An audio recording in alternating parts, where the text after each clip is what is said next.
Hey y'all, how we doing? Happy Thursday.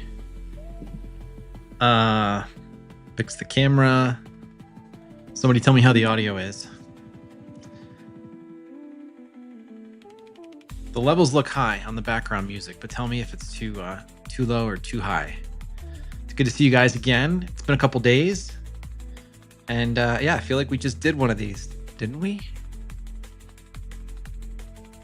Cool. Thank you guys. Audio's good. Appreciate it.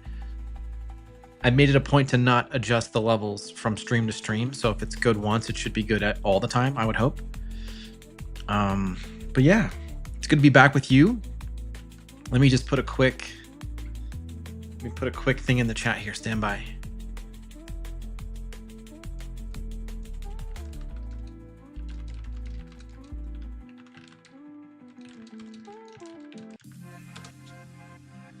Pin that comment. So I have a question for you guys. Are you getting bored of me yet? I asked because 2 live streams in a week seems a bit much, doesn't it? There we go, Nanad. It's finally working, and I think I put the right link in there this time, but you'll have to click on it to double check.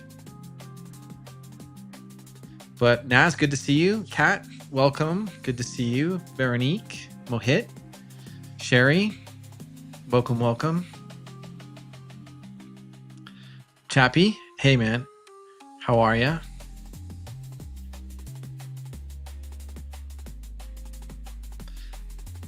Someone was asking me in the community, they said, hey, how much work do you put into your like preparation for your live streams and like your thumbnails and your titles? And it just got me thinking that I don't put any work or effort into it. And I want you guys to be honest with me and tell me if there's more that I need to do to make these more interesting and engaging. Because if I'm being honest, I've been a bit distracted and lazy with the thumbnails in particular. I'm just recycling old thumbnails every single time. And I'm also using the same exact title week to week. I mean, I'm not overly worried if you guys are enjoying yourselves and you're having fun hanging out. I think you're probably not here for the titles and the thumbnails, but I'm maybe if you have any input on if you think that's actually hurting discoverability or reach for my live streams. But it's actually, surprisingly, I think my live streams are doing better than they've been doing. So I don't know. It's a really interesting question. How much work should you put in on your titles and thumbnails for live streams? But yeah, so if you have any questions, throw them in the chat, put a QQQ in front so I can easily spot them. And then if you're new and you haven't been here before, what we do on these live streams is every Thursday I go live at 1 p.m. Mountain, 3 p.m. Eastern, and just hang out for an hour or two and see what's on your mind. If you have any questions on starting your YouTube channel, getting growing and going and making money on YouTube, I've been doing it for a year now and I've got a little bit of experience and I'm happy to share anything I'm learning. I certainly don't have all the answers, and that's why I have a lovely community of people here who help out because they're amazing and they know in many cases more about YouTube than I do. But it's good to have you guys. We got the Nightbot doing cool things in the chat. All right, so Veronique, you're here for the conversation. Cool. Company and information, I appreciate it. 2 lives is so much, yeah. Nanad is driving. Okay, don't look at your phone, Nanad. All right, so Mohit's got a question. Would you ever consider doing interviews for your lives? Might mix things up. Yes, 100%. I really want to do that. You know, the only problem, again, this comes back to me being lazy, is I haven't figured out how to bring guests on Ecamm. And I know it's probably really simple and I could watch a 5-minute tutorial and figure it out, but I 100% want to bring guests on. And I think it would be great to have you guys on, you know, spotlight some of the people in the community, talk about what you're working on and what your experience has been growing a channel. But you know, there's a couple guys in the community, like Andrew's one of them, Naz, Ricky, and Jay, who we're all kind of in this like new creator space and like helping other people get going with YouTube. I think it'd be fun to have a larger kind of live stream maybe like once a month with the guys, kicking it with the guys. We'd have to come up with some fun name. Maybe we can wear like goofy hats or something and alternate which channel it streams on and just chop it up for an hour and see how it goes. But yeah, I think it's a great idea, Mohit. I would love to do more interview styles because I get sick of hearing myself talk all the time, which is weird for, someone making YouTube videos. In the bag, hello. That's a cool profile picture. Looks like there's some groceries in a bag. I like it. I don't know if we've met. If we have, I apologize, but welcome. It's good to have you.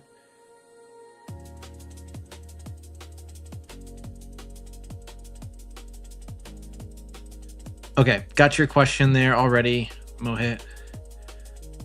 Gospel Harmony Podcast, hello, welcome. Yeah, Kat, I kind of agree with you on that. Okay, Veronique's got a question. Thoughts on how to introduce yourself in your video to new viewers without boring your regulars?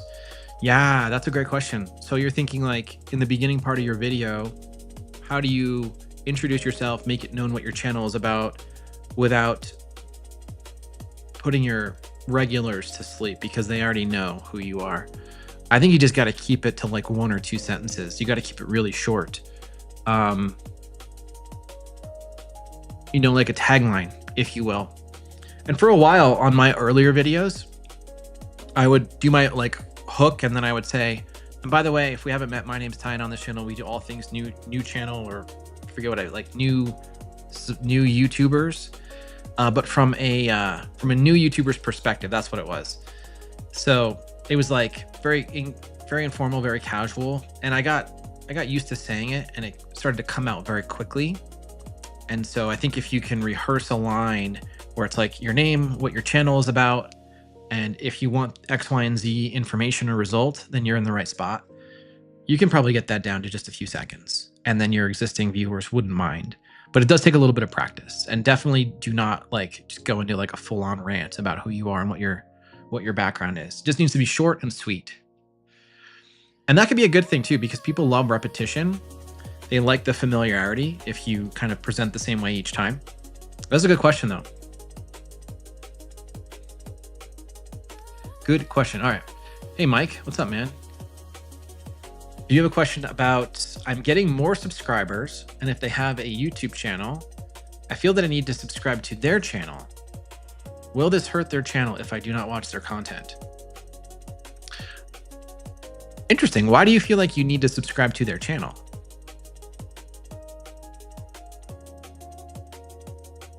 You feel the need to subscribe to their channel. So I would be curious to know why you feel that way. I don't think you necessarily need to subscribe to their channel. But I don't think it's going to hurt their channel. I mean, it's a question of how much does the algorithm push out videos to your home screen if you've just subscribed to a channel but haven't watched their content? Because my sense of it is that YouTube is more apt to push out videos to you if you've watched content previously, not necessarily if you're subscribed to the channel. I think being subscribed to a channel is less of a factor than having interacted with the content previously. So it probably does not have a negative effect. That's just my partially educated guess on that topic. But I hope that's helpful for you, Mike. Thanks for the question. Okay, Naz is wondering, how am I 2 years older than him, but look 10 years younger? I don't know, Naz. Naz, you look pretty spry yourself. I mean, don't be so hard on yourself, man. I've always had a bit of a baby face. I don't know. Yeah, I don't know. I am the youngest of 3. Maybe that just makes me perpetually like young. But yeah, good question. Keep them coming, Naz. Appreciate it. Gospel Harmony Podcast TV has a question. Starting a gospel channel and I don't really have equipment. So how is it best I do with limited resources and poor equipment? What do I focus on to grow? All right. That is a question I do not have an answer for because I don't know much about a gospel channel, but here's what I can do. I can pull up your channel. And do you have anything going on the channel? Let's take a look.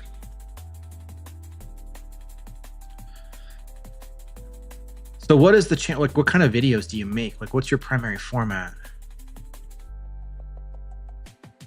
Is it, there's like a still image here. What are we doing? This is a 10-minute video. But as I carry this application Hold on, let's listen. God is the one that will direct me to the best company with a higher pay. I don't know what your problem is today. Name of Jesus. So are you preaching? We have been led so much. Is this a recording of you preaching? We have been led so much. Having the ability to have the will. The audio is a little harsh. It sounds like you're screaming. God in you. It's kind of hard to listen to be honest. Is there yet any The music might be competing with your voice. Buy for you. We are not keen enough. You gather nice money and you put your child in a good school, but all your child comes back. Yeah, I don't know. You guys tell me in the chat. What do you think? I don't have any experience with this kind of channel, so I would be reluctant to give you good feedback on it. But if your goal is to grow with this style of content, then yeah, you're probably going to need to have some good B-roll to kind of complement what you're talking about. What you're talking about needs to be very, very clear and easy to follow and understand. And you really wouldn't want to have much other competing elements, right? If the primary thing is your voice, people listening to you, then you want to probably really lower the music or get rid of the music entirely. But you might have to find your way through this format. And I don't know if there's other channels out there that are doing something similar, but try to find those, draw inspiration, look at how they're doing their packaging. That's the other thing too, is like your packaging, like what's compelling people to click. Have you believed this lie too? That's pretty ambiguous. Part 1, part 2. Most people don't care about parts. YouTube videos are mostly thought of as like standalone. So probably ditch the parts. I mean, this obviously is probably taken from the same, I don't know, what do you call it? Like a sermon? But yeah, you really want to work on your titles to make them something that people are genuinely interested in. So just figure out what other channels in your niche are doing something similar and try to draw some inspiration. But I wish I could tell you more. I don't have a lot of experience with this kind of channel. Hopefully that's helpful.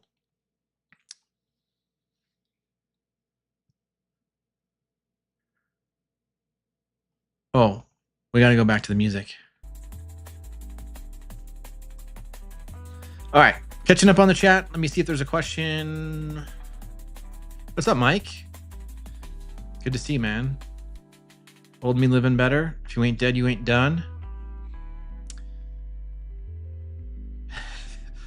They need to up the security in here. What happened? Yeah, so Mike, coming back to this about you don't need to return the favor. If people are subscribing to your channel, it's because they like you and your content. You know, that would be the only reason to subscribe to a channel. It's not because you're doing somebody a favor. So I don't know. I mean, it's a nice gesture. It's a really kind sentiment. But if you're going to grow your channel to thousands of subscribers and beyond, you're certainly not going to be subscribing to thousands of channels just to return a favor. Spin the compass. Hello. Yeah, I mean, I think it's nice. It's a really kind gesture. I just don't see the point, to be candid. Patricia, hello. How are you? Good to see you. Starting a YouTube channel, pivoting your niche, storytelling and marketing. Should I start with a series or search popular posts and redo them better? Tell me more. What kind of series? I think if you're switching niches all together and you're trying to build a following from the ground up with really no subscribers, my recommendation is start with shorter videos, start with really like foundational problem solving videos for whatever your niche is about.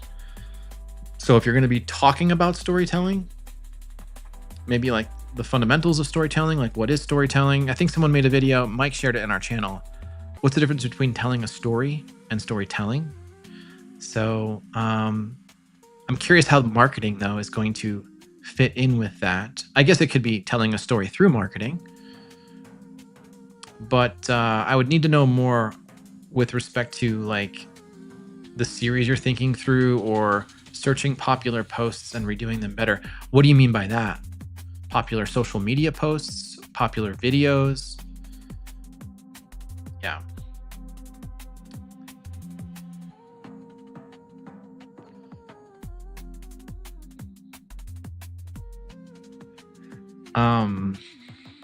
Okay, Chappie's got a question. Is there a proper time to do live streams? Is afternoon better than evening, for example? I haven't been paying attention to the time that I do my live streams. I just fit them in when I can. And 1 o'clock local time for me has tended to work. There may be better times, I just don't know. And I honestly, I'm not like putting in a ton of effort to figure out what the best time is, because I just need 1 o'clock my time to work for me.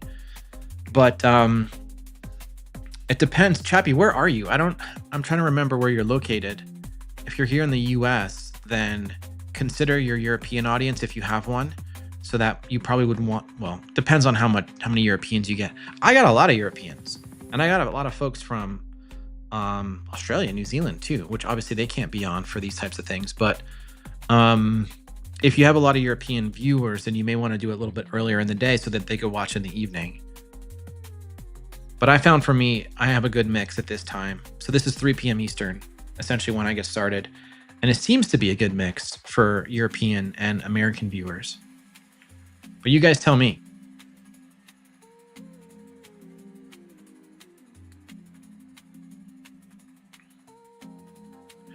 Okay, spin the compass. Question. My question would, with my channel specifically, how would I grow it being a travel, theme parks, and history type of hodgepodge? Sometimes it feels like I'm spinning my wheels. That is a very interesting topic. Let me see if I can find your channel. I guess my question to you is, do you think you're too broad? So you've got almost 4,000 subscribers. Oh, let's pull you up here. Almost 4,000 subscribers, spin the compass, travel, theme parks, history. Now, I'll just say on its face, those 3 things seem like completely different topics, right? Now, I'm sure you're doing it in a way where there's a lot of overlap. Maybe you're doing like the history of theme parks, or maybe you're traveling to theme parks. So, but on its face, it's not super clear, right? Because history is very broad.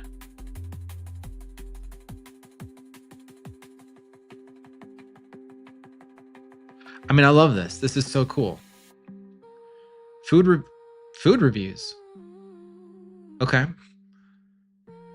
What are we updating on? Parade footage at local Florida theme parks. Universal Studios. Okay, cool. I almost feel like this could be its own. Oops. Like, I almost feel like deep dives into spooky legends and historic landmarks could be its own channel. Like that in of itself could be its own channel. Or fun cinematic vlogs that make you feel like you're right there with us could be its own channel. Yeah, I mean, you might be trying to do too much. Now, I'm sure there's a lot of overlap here, but you just got to do it in a really clever way. And that's difficult to do.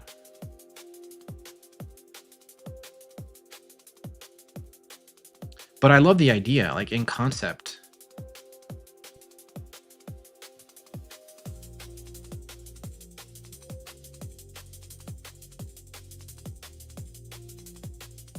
Yeah, I mean, honestly, you're getting some good views. I'm wondering if you feel like this is a problem. You know, you've got almost 4,000 subscribers. Your videos get a couple hundred views each, which is pretty good. I would say just keep going, man. Keep doing what you're doing, because it feels to me like you've got a good thing going.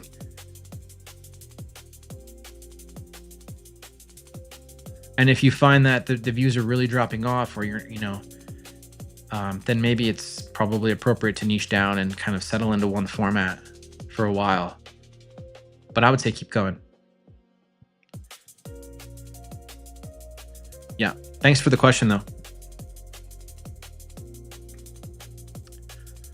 Mohit, I feel lonely in my niche because my channel is counterculture to the fitness space, more focused on mindset, function than aesthetics. The channels I love have millions of subscribers. Advice. Mohit, are the channels that you're loving, they're doing different things than you? And I guess my question is, how long have they been doing YouTube? And then how long have you been doing YouTube? It's going to take time. It's going to take years, plenty and plenty of years. So buckle up. But yeah, I get the lonely thing, I mean, I guess I don't know exactly how you're feeling about it, because I have a lot of people in my niche that I collaborate with. But the good news is you've got a support system, which is good. And the other good news is, because you're doing something really unique within your niche, that positions you, that puts you in a good position, I think, because now you have an opportunity to carve out something completely novel that no one else is doing. And it's just a matter of time, with consistency and with showing up, to get more traction and get people more interested. And, maybe there's an opportunity to try new formats, right? Because I think the style you've been doing for a long time has worked up into a certain point, and maybe it'll continue to work, but maybe there's an opportunity to try different formats where you're maybe out and about, maybe you're at the gym, maybe you're talking to other people who share a similar mindset. But it's a matter of practicing patience is my recommendation. But think of the upside, right? With being, one of one essentially in your niche. And it's adjacent to fitness, which a lot of people are interested in. So it's not like you're completely out in the woods abandoned. You have this like proximity effect. Anyway, I hope some of that's useful. All right, Jimmy D. Rock Talk. I like it. Yeah, thanks for the advice doing basic videos. I just started yesterday. Congratulations. How are things going? You did your first walking video. Should you schedule the video one a week or try to do 2 videos per week? Thanks. Jimmy D, it just depends on what you can and cannot do. Personally, I think early on, when you're just getting your feet wet and trying to figure out YouTube, more is better, but not to the point where you're going to burn yourself out and you're going to quit in 3 months, because that can very much happen. So if and when you have the energy to do 2 videos per week, give it a shot. See if it's sustainable for you, but try to commit to 1, because the more, I think that's a good rhythm for most new people, because you're going to get a good enough practice throughout the month, and you're going to get more at bats. You're going to get that repetition. People will start to see you more and more in their home screen, and you'll become more and more familiar to them. And that's how they'll get to know you. That's how you're going to build trust. And that's how they're going to subscribe to your channel. If you can do 2, then, that further increases, I think, your chances of success, because, you're experimenting more, you're increasing your skill more frequently. So it's just a bit of a compounding effect, but just don't overdo it. That's my recommendation, is do not overdo it.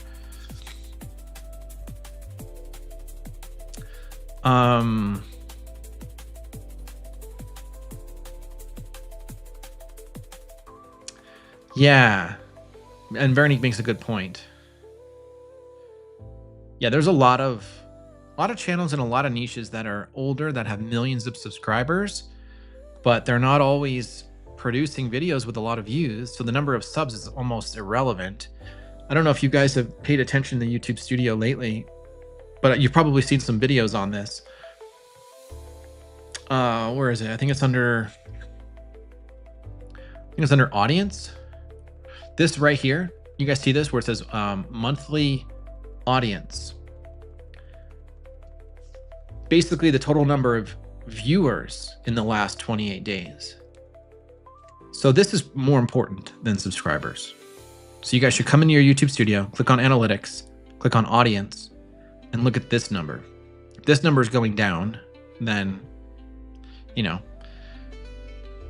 could be, it just could be seasonal. It could be you've had a viral video blow up, but you can look at this over a long period of time as well. You can see for any one channel, like the average at any given point in time, the monthly viewership, number of people who've watched your content in a 28-day period. And you can see this number increase. This is, again, for my channel, of course. You can see this number increase. There are spurts where it goes up because I have like a breakout video, and then things come back down. Meanwhile, subscriber growth continues to go up. And then you'll have, again, more spikes, and then things tend to come down. But when you zoom out and look at this on a long-term scale, this needs to be up and to the right. That's the goal, regardless of your subscriber count. So I wouldn't really worry about subscribers that much. Now, of course, when you're working towards monetization, you have to have the 1,000 subscribers and you have to have your watch time. But once you reach monetization, I think what you quickly realize is that views are more important if you're like relying on AdSense. And in other cases too, views are important because you're probably still trying to find your target viewer to make a purchase on a product that you're selling or a service that you're selling. So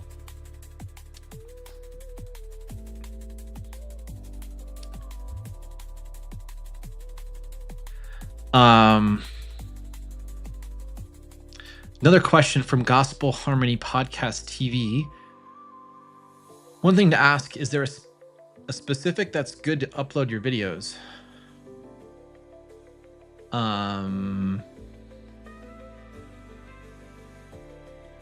I don't know what your question is. Is there... I'm sorry, I don't know what your question is. Is there a specific day that's good to upload your videos? Is that what you're asking? Or a specific time? I'm not really sure what the question is. Kendrago, what's up, man? Welcome back. Andrew's got a question. What's one mistake you see small channels making over and over? Gosh. I think it comes back to what we talked about a little bit earlier, Andrew, is that sometimes people start with too many interests in mind. And I would say in some cases that's okay, as long as you are not deluding yourself into thinking that you're going to grow your channel when you're posting about 10 different topics constantly, because most people will not be interested in all 10 of those topics. But you can use your first several months to feel out what you like to make and what your audience connects with. But at some point, I maintain, and I could be wrong about this, but I maintain for most people, you do need to niche down, come up with a singular plan of action for who you want to help and what problems you're going to solve on your channel, or like what kind of community you're going to make for your channel. And you got to get locked in on that kind of content for that particular audience. Because if you're dead set on trying to merge, like coming back to the channel we looked at earlier, and this is not to cast any shade at all, but if you're trying to do a vlog, lifestyle plus travel plus history plus theme parks, sometimes these topics are so disparate from one another that from one video to the next, you're not going to keep viewers coming back. So Andrew, that's a short answer, hopefully, to that question, but it's just not having any clarity or direction around the channel and what you're looking to accomplish. Kendrago, nice, congratulations. So Kendrago just got into the monetization program. How long does it take to get the pin? I think YouTube says it can take a few weeks, but I think I got mine within, I want to say it was within 10 days. And I know some folks out there are still waiting on their pin. So how long ago did you request it? And I'm curious how long it's been.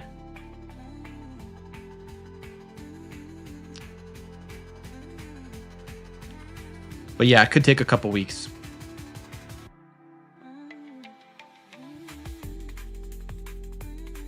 Ron's got a question. Trying to build a gaming community where men and women can kick it, but also talk about mental health and real life issues. How would I let the casual viewer know and be welcome to join? So Ron, my question is, are you going to be doing this on live streams? Are you going to be doing this through like just long form video, and you're going to encourage people to post in the comments? Are you going to be doing it off of YouTube, maybe in a platform like School or Circle or Heartbeat? I like the idea, but the question is, how are you going to marry gaming with mental health? I'm sure it can be done, because I think people who are there might be people who have gaming addictions, and there might be people who know that they spend too much time gaming and they have all kinds of like dopamine related issues where they're not quite right in the head because they're spending too much time gaming. So there's certainly some overlap there, but it's all in the packaging. It's all in your presentation and how you talk about these topics. But you have to be sensitive to the fact that if you're giving tips on games, and people might be drawn to that channel because of the tips, they're probably not going to care about the mental health side. So you just got to be, I don't know. It's all about the framing and the packaging and how you like communicate the message, if that makes any sense. I think it's a worthy experiment.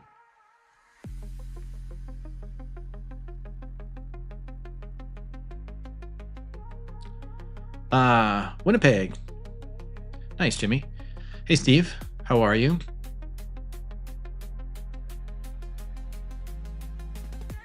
Oh, Nanad, thank you.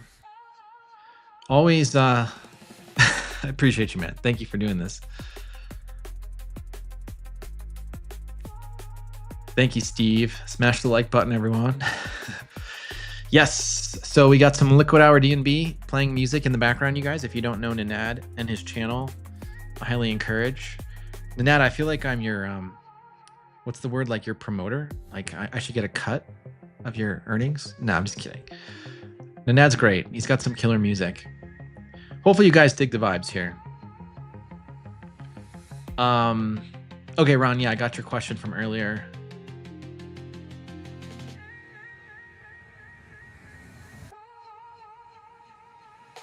Okay, so Patricia, coming back to your earlier question about marketing and storytelling, should you do a quick series on what storytelling is, how to use it in sales content?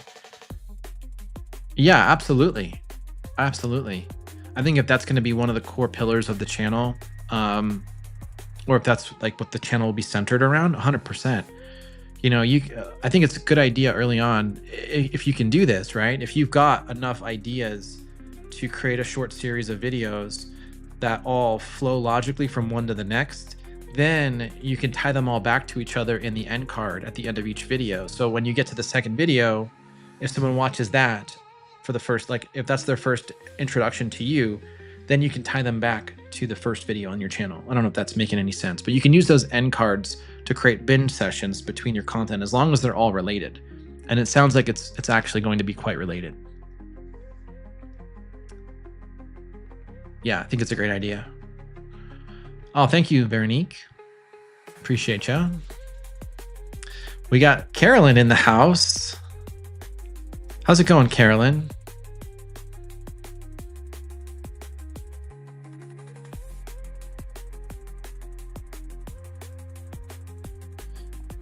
So Mohit's got a clarification to the last question. Okay, so you're not feeling envious of the big creators, just the ability to collaborate with. Oh, I see what you're saying. Yeah.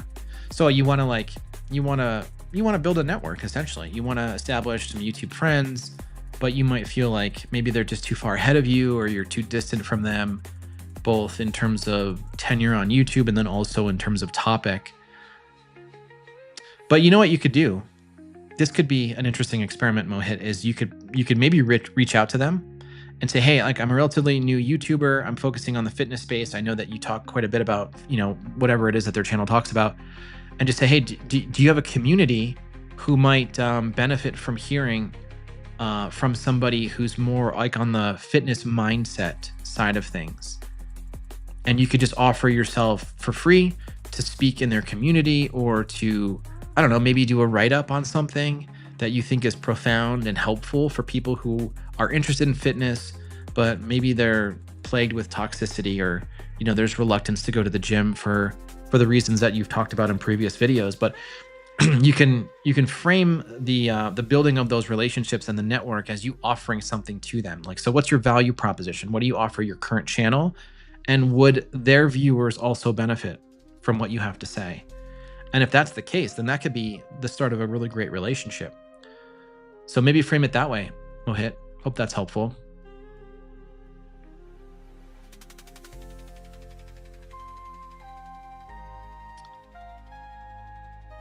That's another good question. How should I assess my monthly audience versus my subscriber count? My monthly audience is 585 and my subscribers is 769. I don't know if there's a right or wrong answer to that. I think it might also depend on the niche too, because some niches videos get a lot of views, but those views don't always turn into subscribers. And some have a lot of subscribers, but not as many views, if that even makes sense. But it's a good question. I think, Mohit, to give you a better answer, I would probably need to look at a lot of other channels to see what their subscriber count is compared to their monthly viewers. So when you look at mine, here's what this tells you is I get a lot of views, but they're not all converting to subscribers. So maybe a better measure of this is look at your monthly audience right here and then compare it to how many subscribers you picked up in that time frame, right? So for me, it would be, let's just say 72,000 monthly views divided by 2.7 thousand subscribers. So the question is like, what's the percentage of views converting to subscribers? Now, the other question is, of these 72,000 views, how many are regular or already subscribed people? Probably a very small fraction. And then if you look down here, you can see all of these views are basically from new people. So I might not be doing a great job of converting new eyeballs into subscribers. But let me know if that's helpful, and maybe take a look at yours and see. Steve's got a question. You just created a free download and a mailing list. Nice. Do you think it's okay to plug those things at the end of a video, or best to let people find them and decide for themselves? Steve, I think it's great to advertise it. I think you can do it. You can definitely do it at the end of your video, but just know that you'll have lost a lot of people by then. So it's a good recommendation to plug it in the first third of your video. I guess it depends on what your lead magnet is about. So for me, I have like a 7-step to grow and monetize your YouTube lead magnet. It's about 12 pages. It's a PDF. And so I have it in my description. I'll show you. And this goes for anybody who's working on email marketing and a newsletter. So for my videos, right, when you scroll down, the first thing you see is my link for my YouTube cheat sheet. And when you click on that, I'm not even sharing my screen. Sorry, guys. Here's my video. And here is my first link. So Steve, you could do something similar to this, right? If you really want to start building that email list, you put that as the very first thing that's right underneath the number of views and how long ago. You don't want to like put people on a wild goose chase to find your stuff. You want to make it really obvious where it is. So I make it the very first line of my description. When they click on it, they come out to the landing page. Then they can put in their name and they can put in their email, and then this guide will get emailed to them. So for me, if I'm making a video and it's about how to grow on YouTube, I obviously do my hook, my intro, like I provide a little bit of value. And then as I'm transitioning, maybe a few minutes into the video from one point to the next, I could say something like, oh, by the way, if you want to grab my free 7-step resource to grow and monetize your YouTube channel, click the link below and we'll get that sent to you. And then you just move on to the next point. If you do that in enough videos over and over and over again, one, you start to get really, really good at it and you get really quick about it and it becomes more casual and less scripted. And then number two, that's how you really expand and blow up your newsletter. There's a creator, Sunny Lenarduzzi. If you ever watched any of her videos, she is like a master at calls to action in her videos. So check out her channel. I'll put a link. And I would encourage you to watch one of her videos. She does like 4 to 5 calls to action in her videos. And granted, they're a lot longer. They're like 20 to 30-minute videos. But she's brilliant. She does it flawlessly. And she doesn't do it in a way that like annoys people. She does it in a very organic and natural way that makes sense for the content. So yeah, definitely do it. Do it early. Don't be afraid of it, especially if you believe in your resource that you're giving people. Like if you're bought in on it and you think it's valuable, then be vocal about it and let people know you've got it.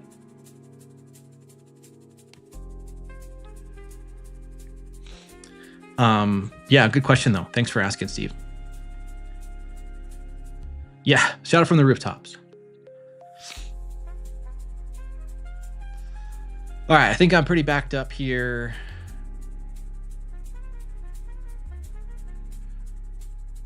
So Veronique, you said yours took a month to get to you for the pin. Okay, good to know.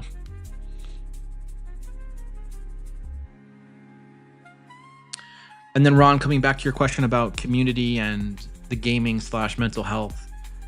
Yeah, I think if you're going to make long form videos, you know, and you really want the centerpiece to be mental health, then you probably have to make discrete content about those two topics and how they overlap, and be useful and practical and give tips and be helpful. And that's how you're going to get people to want to hang out with you. And then as you do your live streams, then you can talk more about those topics.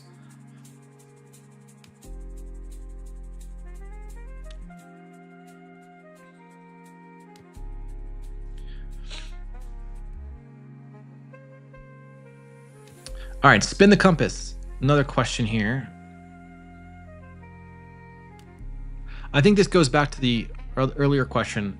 If you have subscribers that don't watch your videos but did subscribe, does that negatively impact your videos? It shouldn't.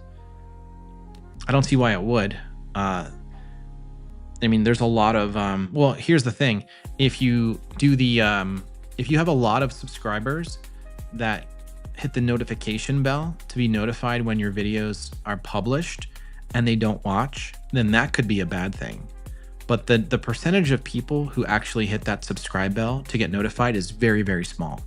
Even when there are channels whose strategy is to tell people hit the bell, very, very, very few people actually do. So I wouldn't worry about it.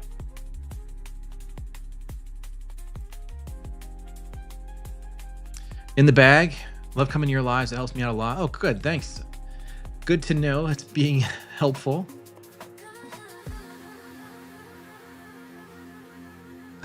Yes. I love it, Ron. I turned 31. I started my channel, now 31, and your vids make me say screw it and start. Good. That's the goal. That's the whole point, right? It's to help people get out of their own way and out of their own head and just take the plunge, because you're never going to be perfect. The only way to get better is through trying and through doing. So good. I'm glad, Ron. I'm glad you're going to be taking the plunge there. All right, we got a question from Rise. Rise higher. It's cool. I like the 9 as a G. I want to start a channel documenting me being over 30 and becoming the best version of myself via fitness, journey, dad life, etc. Do you think the vlog style would be a good fit for this? Well, I'll just be honest. I don't know much about vlogging, or I don't work with clients who do vlog channels. But the question I would have is, what's the benefit to your viewer? If you want to grow the channel and get a following and build a community and maybe make some money from it, you have to do something in your videos that directly helps the person watching it.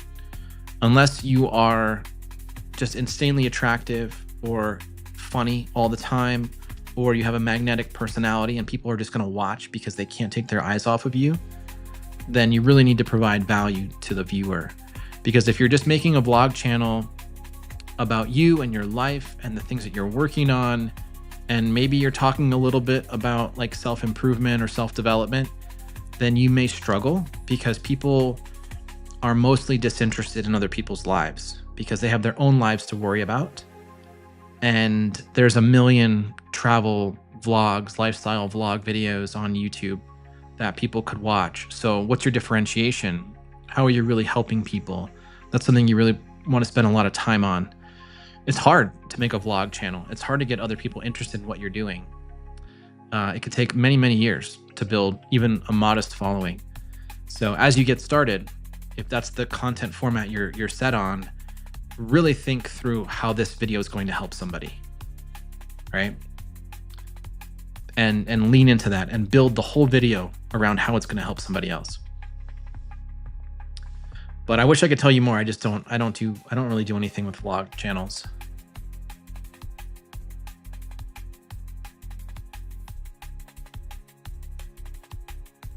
Yes, you are never too old. Never too old. I was telling somebody about Carolyn's story about how she started YouTube at 76 years old.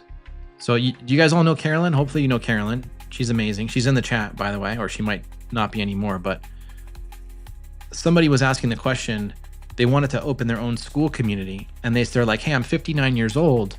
Am I too old for school? And I just responded back and I said, age is not a barrier. I know a 76-year-old woman who started a school community and she's got 60 members in it. So look to your elders for examples of what's possible. Age is not a barrier. It's a false barrier.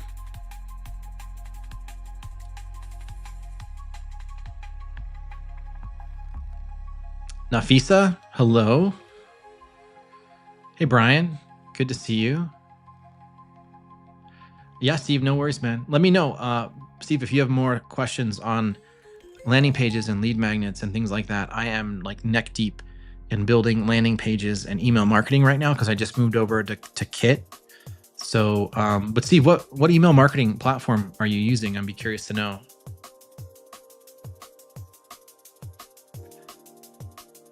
All right, Kat's got a question. Does anyone share their YouTube channel links on their other social media, or do you stay on YouTube and ditch the other social platforms?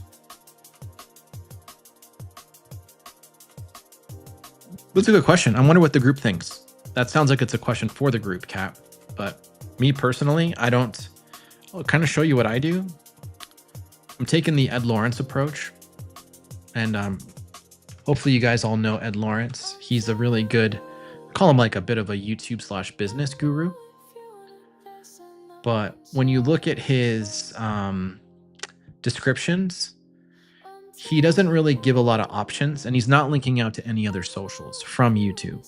Because for Ed, in his particular business, YouTube is the centerpiece. It's where they get all their customers, and it's where they direct customers to purchase something.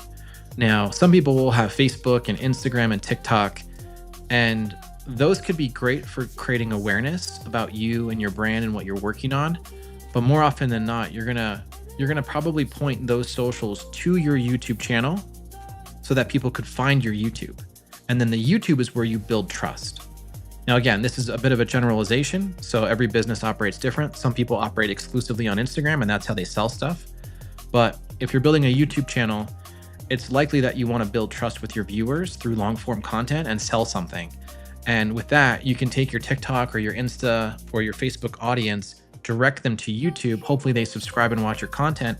And then YouTube is where you really sell the value of you, your brand, your product. And so coming back to channel descriptions and calls to action in your descriptions, I never put any other socials for people to go to, because like, why send them elsewhere if YouTube is the center of the universe, which I think it is. So for my channel, the only links I have are to work with me or to join my community. That's it. I don't care about sending people to Twitter or Insta or wherever else, because I want everybody here on YouTube. So I don't know, Kat, that probably doesn't answer the question directly, but that's just an example of how I operate.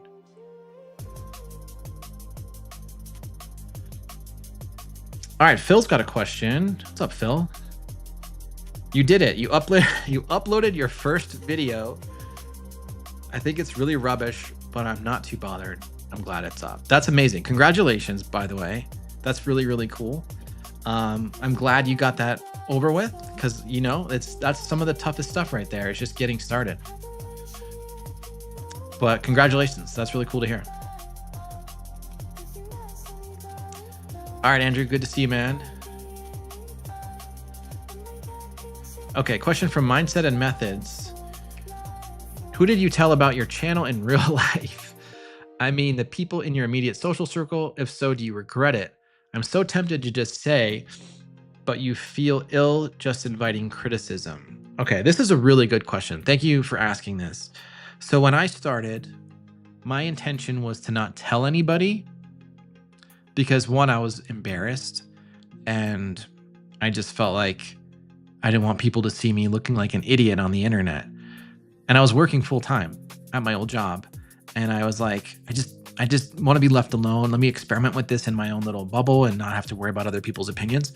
But after like working on it for weeks and finally getting that first video posted, I felt a little different. I felt actually pretty proud and accomplished that I took that first step. And so I told friends, like in my immediate friend group, and I shared the video with them. I have no idea if they actually watched it. I think they probably watched some of it. And then maybe a day later, I ended up telling a bunch of coworkers. I told probably like 10 coworkers. And honestly, I think they all watched it. And I'm like so grateful and humbled that they took the time, because a lot of them left comments. And I know the conventional wisdom is don't tell people who aren't going to be interested in your content long term. But I didn't know that back then, and I didn't really care. So I told some close friends, I told coworkers. I didn't blast it out on social media. I didn't tell my parents though. I didn't tell my mom. I think it was probably a couple months, maybe. I don't even remember. But I understand the sentiment. I understand the feeling of feeling like you might be criticized or you might come off embarrassed or looking like an idiot. But here's the thing. YouTube is an exercise in developing thick skin and resilience and also building your confidence over time. And if you can assume the mantle of confidence, assume the aura of confidence, then you don't have to worry about criticism, right? You can flex the fact that you've done it, that you've taken this first step, a very challenging first step, and that anyone else who might be out there potentially criticizing you. And I would say more often than not, people are not going to criticize you. One, they're not going to care that much. And two, they're probably going to be like, wow, that's pretty ballsy that they posted a YouTube video. But even if they do criticize you, you can compartmentalize that, because guess what? They've never posted to YouTube. So they have no freaking idea what it's like. So their opinions are meaningless, right? It's really the people who are going through it and doing the hard work whose opinions you might want to think more highly of. But anyways, all that to say, don't let the fear of other people hold you back. Be proud of what you're doing. Like, feel empowered, feel energized, feel encouraged, and feel bold and confident, because this is a hard thing to do and you're taking the steps to do it. And a lot of other people are too chicken shit to do it. And you bet your ass, a lot of people have thought about doing YouTube, but most people will never have the nerve to actually follow through. So the fact that you're following through says a lot.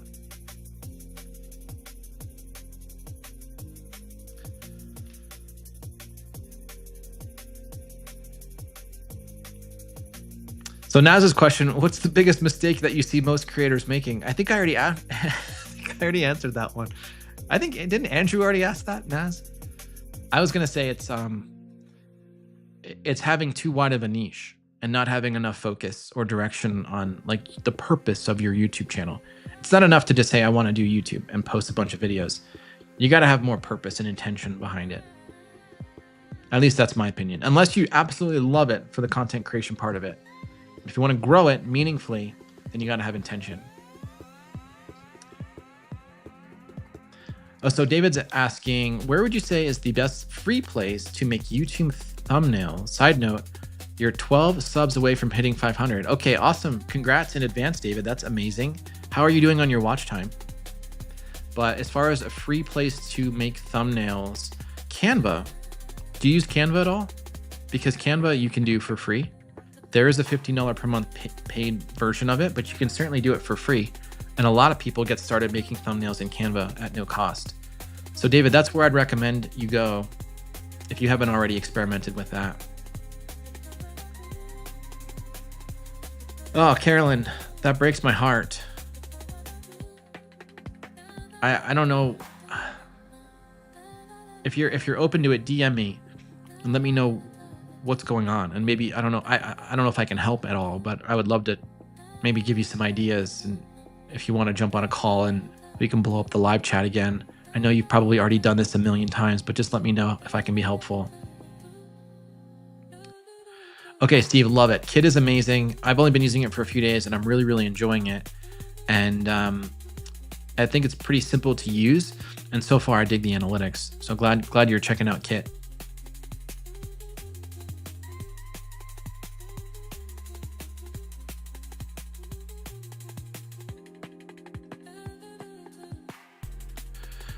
Yeah, so a lot of you guys are chatting about the different socials. Yeah.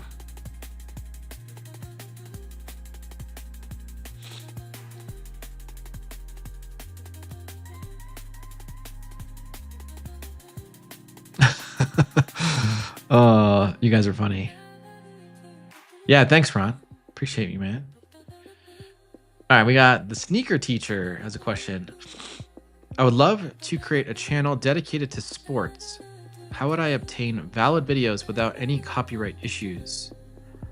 Ooh, that's a tough one, because there are a lot of channels that will show clips of games. I'm imagining you're looking to maybe show, I don't know, professional sports, right?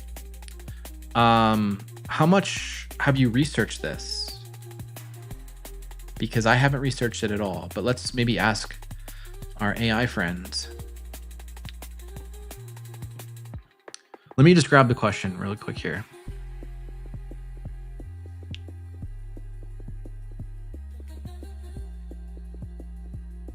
Ooh. Stand by. So I know with fair use, there are, how does this factor into fair use for YouTube videos? Yeah, copyright's the single biggest hurdle. Makes sense. Public domain or licensed footage.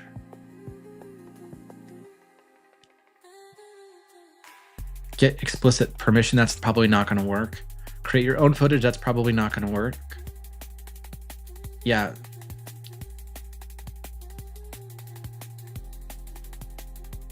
Okay, so here's what's important to know about fair use.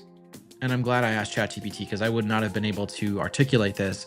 But basically, it's suggesting it's not a legal defense. It's a legal defense and not a protection. So it's something that it's like if they were to come after you and claim a copyright, then you'd have to claim fair use in court. And then the court would decide if your usage of that material constitutes fair use or not. But the thing with fair use is that you have to, whatever clip you're using, you have to add meaningful changes to it, like commentary.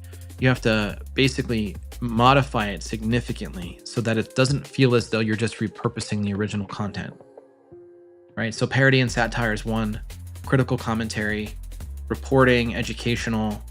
So these are all ways that you could essentially use other copyrighted material in a video with hopefully not getting caught.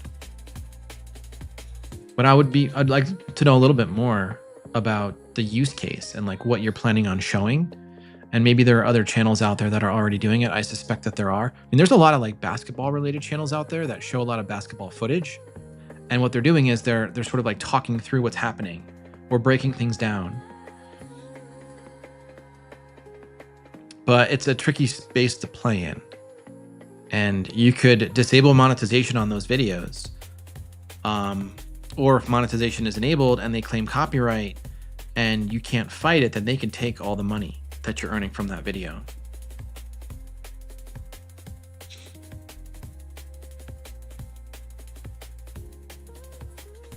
But yeah, it's a good question. It's a tough one. But people do repurpose licensed content all the time on YouTube. Ooh, okay. So David, you're about to join the YouTube Partner Program, my friend.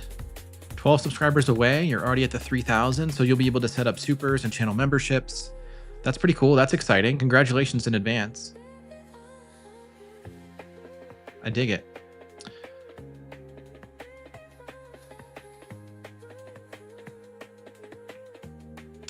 Yeah, Carolyn has had some issues getting the YouTube Partner Program and AdSense to cooperate, which is very unfortunate.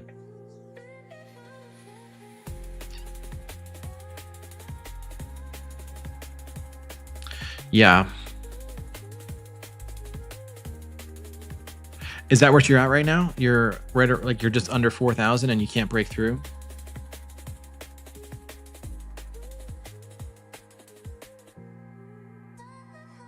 Wow, okay. Yeah. That's tough. It's a pretty steep requirement for a lot of people, but I mean, I think, with that 1 year that takes the watch time away, it can be challenging. It can be challenging.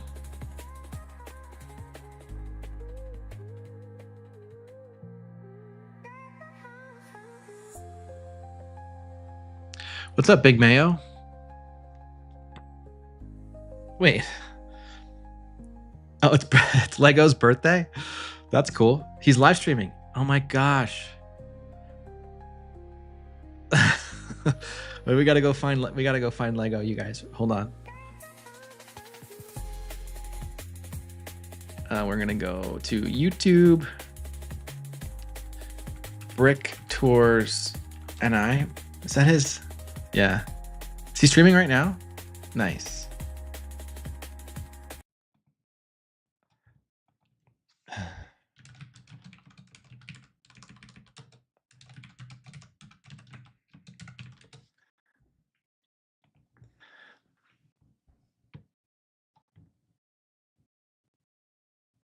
Have you wished me a happy birthday? Yes.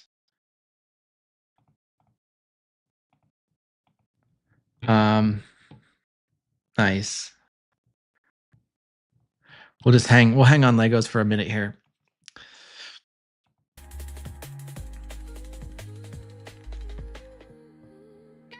Yeah, Legos is a boss, man. He streams all the time, apparently. He's got some good viewership. He's crushing. Almost 1.4K subscribers. He turns 14 today? Is that what Big Mayo, is he turning 14? He's cool, man. I really like him. The first time he joined my stream, he said something like, "Hey, I'm 13. Am I allowed to be here?" I was like, "Yeah, man, come hang out." Because I think my stream was like something about being 40 plus or whatever.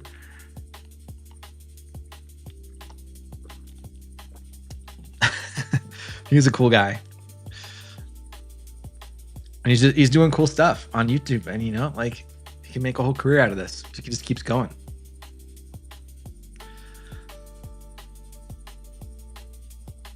So you're at 3,700 watch time and you keep losing it. Oh my gosh, that's rough. That's rough. Do you do any live streams?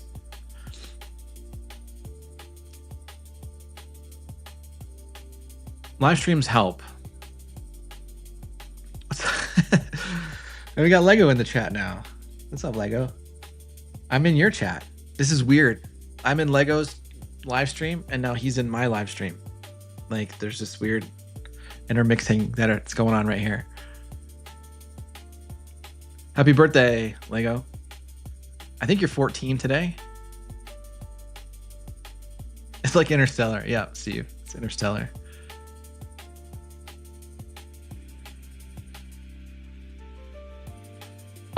Okay, question from Ron. Actually, no, we're just going to keep Lego's stream up for a minute here. Ron is asking, does promoting your videos through YouTube actually help, or is it all bots? What? Does promoting your videos through YouTube actually help? Oh, you mean like paid ads? I would avoid that like the plague, Ron, because I've seen people who get tens of thousands of views on their videos, but they get 0 likes and 0 comments.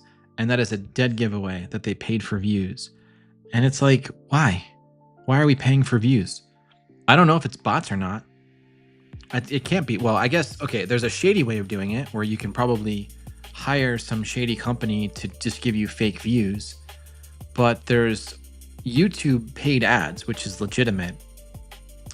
I think the point of those is to, I think the point of that is essentially to drive people towards a video that you intend to sell something through. So if you have a product and you're making a video about a product and you want to convert to sales, then you can drive a bunch of traffic to that video.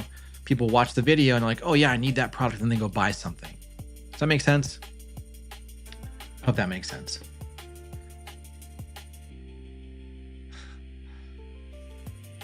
But yeah, I would avoid inflating your likes. It's just not worth it. It's obvious when people do it. So Mohit's got a question. Can you talk more about how much of a difference doing lives can be for getting your watch time?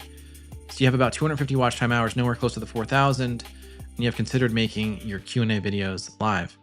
Yeah, I mean, it's a good way of getting watch time. I think for the amount of time spent, especially when you consider editing, right? And I know Mohit, with your content, you don't edit a whole lot, but yeah, when you got a good conversation going with people in the chat and you're, trying to be helpful and answering questions, and you hang out for an hour or two, you do that week in, week out, it can be really helpful. I'll show you on my channel, Mohit, kind of like how much watch time hours I get. So if we go into analytics and we do see more, and then I'll change my content type to live stream. Let's just do last 90 days. And then we'll basically look at my watch time hours here. So, it could be 70, 80, 90 watch time hours. In some cases, 170 watch time hours, 137 watch time hours. So yeah, I mean, it's pretty cool. You get a good chunk here, which I like. So it can definitely help. 100% it can help. Now, not suggesting that, you might not get as many people in your live streams early on, but you work up to it. You build up to it. If you look over time, I didn't really get that many views early on. Let me take a look. I would get, oops.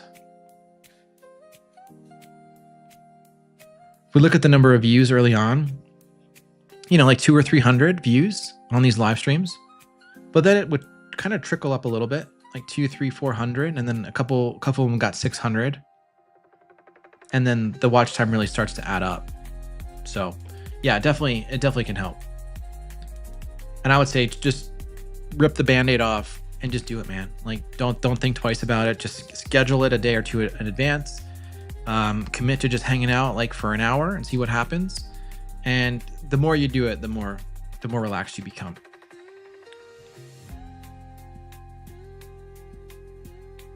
Oh, that's so nice. Yeah, he's a good dude. The only thing about live streams is that you don't really pull in that many new subscribers from it. You certainly can. It's just not common to pull in a lot of new eyeballs. But it really helps with community building and getting to know people and hearing what people need help with and just, helping build trust. And that's important on YouTube. Yes, and end screens help as well. If you can tie videos together in a very logical way, that gets people to want to watch video to video to video. That's also very helpful. A good call out, Ron. ZNT Picture Show. Hello. Yeah, doing good. Doing good. Yeah, no worries. Good to have you. Thanks for being here.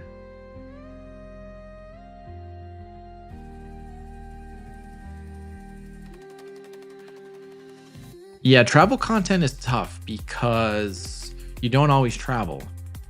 So it's very seasonal, right? Probably, or sporadic. And so that's why it's important when you do travel in advance to be really intentional about the videos that you intend to make with the footage that you capture, and that will help inform which type of footage to get in advance.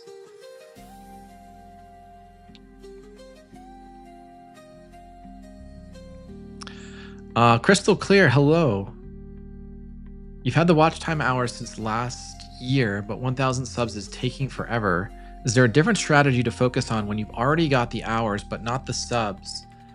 That's a really good question, and most people don't have that problem. So it's a challenging one. Now, one thing you can think about if you haven't, let me just pull up your channel.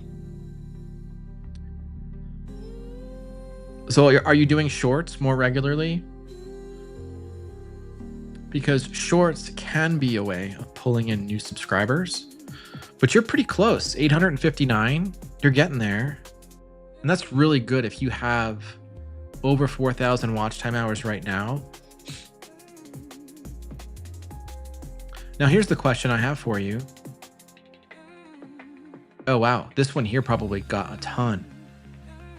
76,000 views. Wow, that's a big one. Good for you. Okay, so basically, there's a worry that you might end up losing some of these watch time hours in a few months, right? Because this is 9 months old. So between now and then, in order to reach the requirements for both, you need to hustle. I would say double down on shorts and try to pull in more people through shorts. And then as far as your long form content, what's your posting schedule? 6 days, 1 month, 2 months, 3 months. You might need to post more often if you can. It looks like you're doing about 1 or 2 a month. I would try to do 1 a week.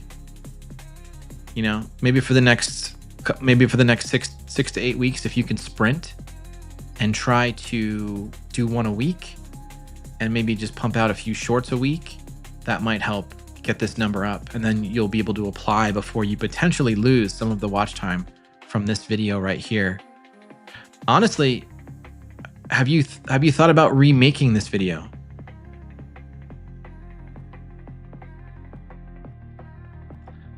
Maybe another version of it with another spin on it.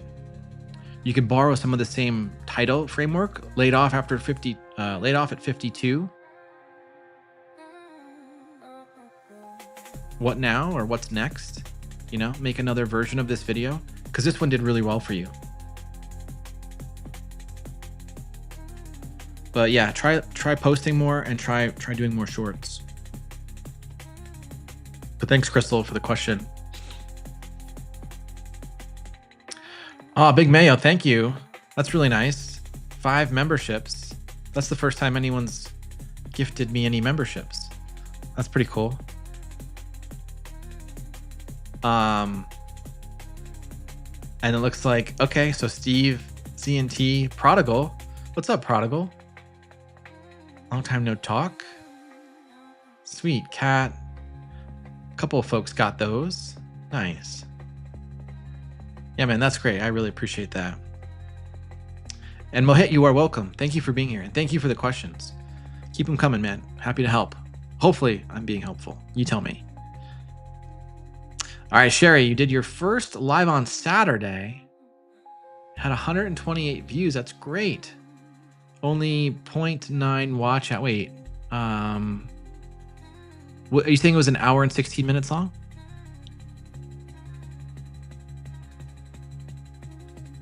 Oh, got it. Okay, so 11 people joined during the live, and then in total, 128 views. That's great. And that's typically what happens. That's typically what will happen is you'll have just a few people joining early on, and then as the video becomes video on demand on your channel, then the algorithm will push it out, more and more people will watch it. Now, they certainly do not get the same type of impressions that long form videos do, but typically people will watch those videos for longer, which is nice. But yeah, it's a great start, and congrats on getting started there, Sherry. How did you feel about everything? Was it like the technology work out well? Did you get some good questions from people? Hey, Kat. Welcome.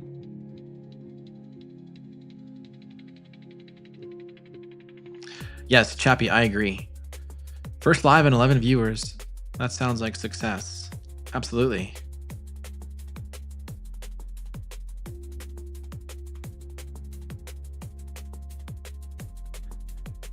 Fixin' 5, you stopped posting shorts.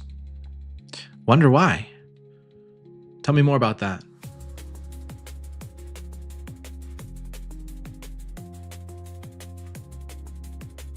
Yeah, 1 hour, 16 minutes. That's good. That's great for your first live stream. I think my first live stream was about an hour. Yeah. Yeah. So how's everybody else doing? Any other thoughts or questions? Any other things you're working on that you are maybe stuck on? Anything holding you back from pressing record or getting to that next step in your business? If you guys are interested, I can show you a few things that I've been working on as it relates to business building. You may have noticed I haven't been posting as many long form videos lately. And if I'm being honest, I've just been a bit distracted, and there's some resistance in my mind when it comes to posting videos, and oftentimes I'll look for other things to work on. But lately it's been really productive. I've been building a lot of infrastructure around the business to make more money, to scale and expand a bit more. So if anyone's interested in that, let me know. I can show you what I've been up to.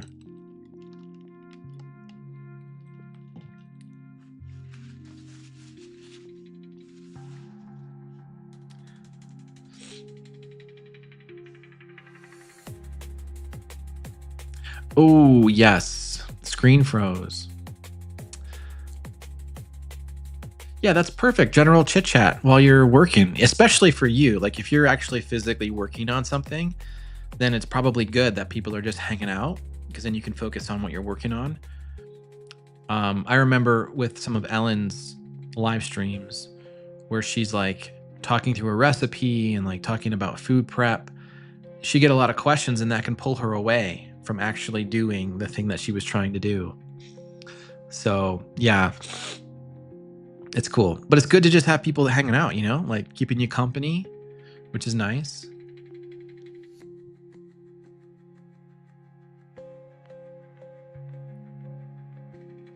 But I had issues on my first live streams where my internet cut out and I had to like restart it. It was really kind of nerve-wracking, to be honest.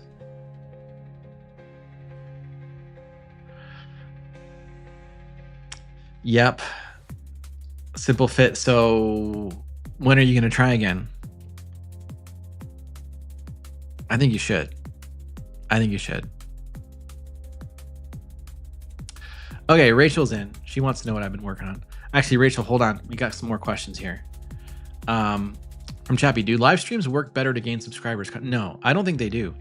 You guys tell me though, if you've done live streams and you've had a different experience, let me know in the chat, because I have, for my channel, I don't get that many subscribers from live streams compared to long form video. And I think shorts do a better job than long form video.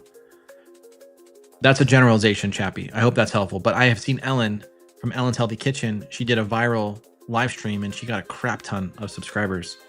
So, but in general, live streams are really more for the community, the existing community.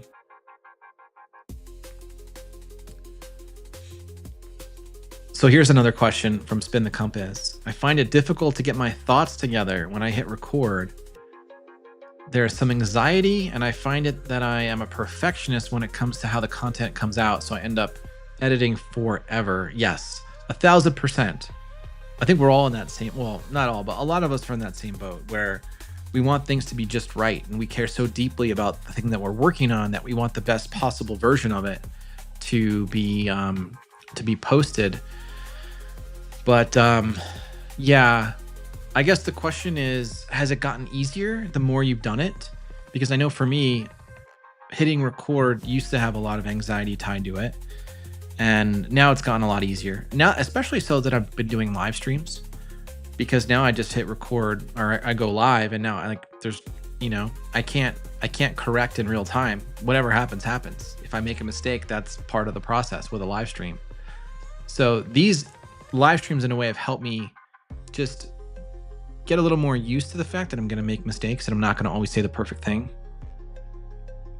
But even when you're doing a long form video and maybe you're trying to deliver a line and you screw it up, the inclination is to want to do it again and do it over until you get it right. That's completely normal and natural. And yes, in editing and post-production, that is a huge time sink.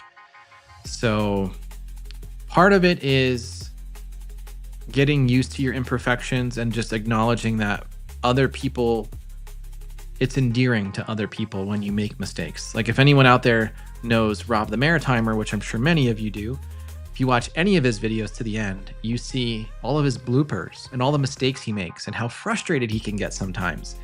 And when I watch that, it just hits me. And I'm like, I connect with you, Rob, because I go through all of the same emotions and frustration and the start stops that he goes through. So yeah, it's completely normal. You're not the only one, and you're in good company.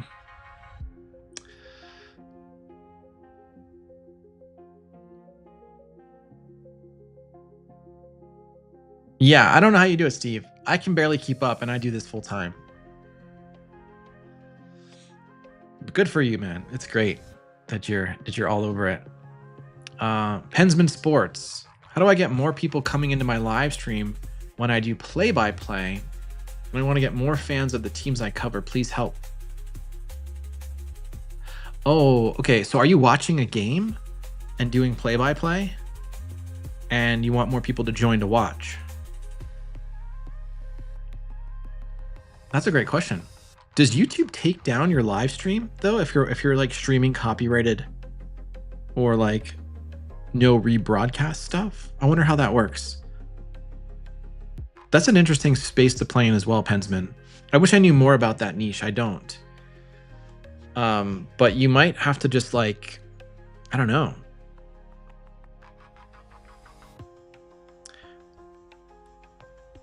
Let me look at your channel. I'm really interested in this now.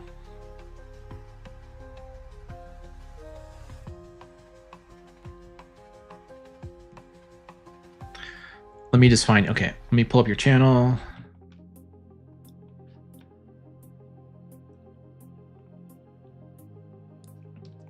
Okay, so we've got some live streams here. 4 days ago, 5 days ago, 5 days ago, 5 days ago. Oh, you're doing like a group.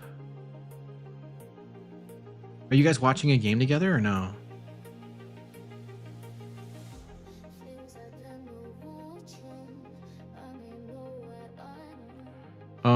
We talk NFL. Okay, so you're just chatting. This one. Oh, are you streaming this one? Oh, you're kind of showing the score. Okay, so you're not like rebroadcasting. Interesting. How long have you been doing this for? You got a good amount of subscribers.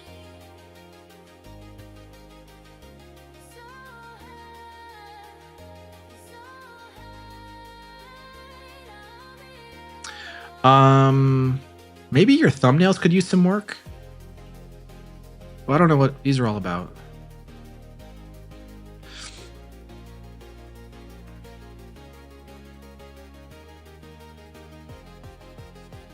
I mean, these ones do pretty well. These play-by-plays, 278 views. How often are you doing these play-by-plays?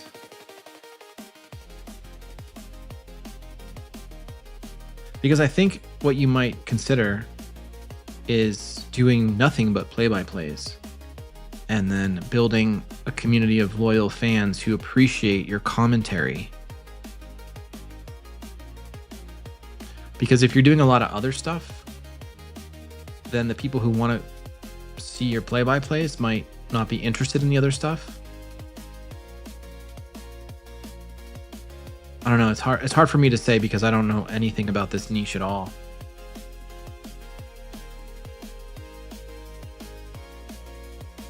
But the play-by-plays seem to be getting good views. So I don't know.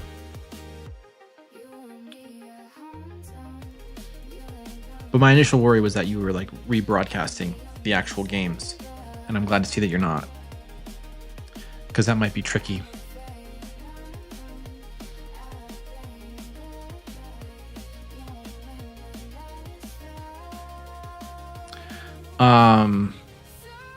Patty, you like the music. Thank you.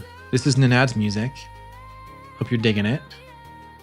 And yeah, live streams can be lucrative if you got a good group of supporters, right? Who want to support the channel.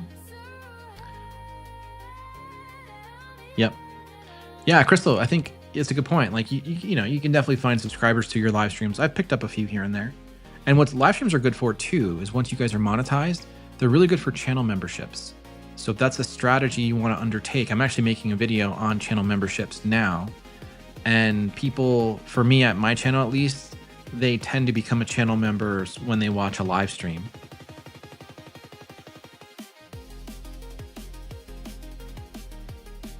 Rachel, I love this. Sunday, bring back the Sunday live stream, Rachel. Let's do it. Let's do it. I think it's a great idea.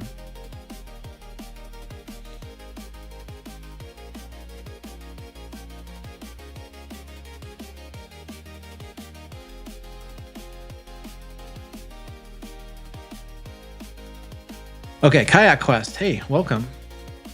I think we met last time, huh? Posted a video yesterday on YouTube.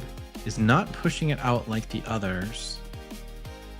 Could you think of why? The click-through rate is the same as my other videos. Okay, we're gonna take a look. It might just be, you gotta give it some more time.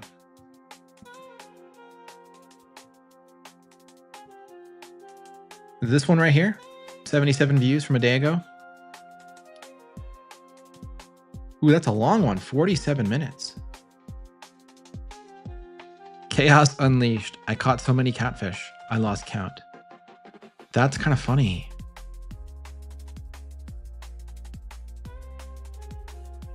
Yeah, maybe just give it a few more days. I think it's in line with everything else you're doing. Do you have a better picture of the fish?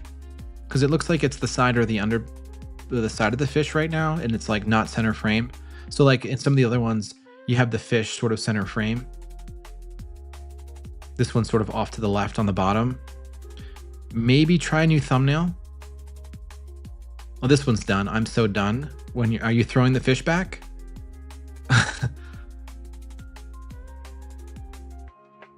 Yeah, maybe just try up the new thumbnail. Are you doing any A/B testing with multiple thumbnails? I think it'd be worth it. I think we talked about that last time too. But one day, I mean, you need to let it sit for a minute.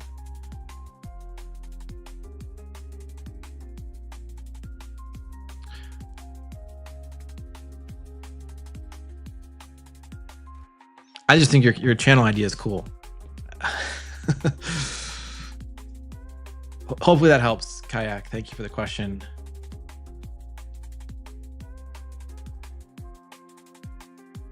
Oh my gosh, Kat. I feel this. Do you guys, when I'm on live and I do this, it's because I'm trying to read and I have to look up because my reading glass part's down here. I feel like an old man. Is that what you're talking about? Yeah, it's terrible. I feel really old when I watch back some of my live streams because I'm like, you guys can like see up my nose and everything. It's really embarrassing.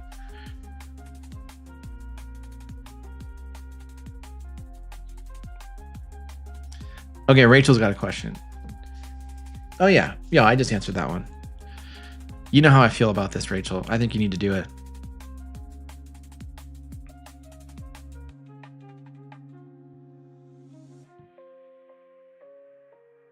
Okay, Pensman, thank you for clearing that up.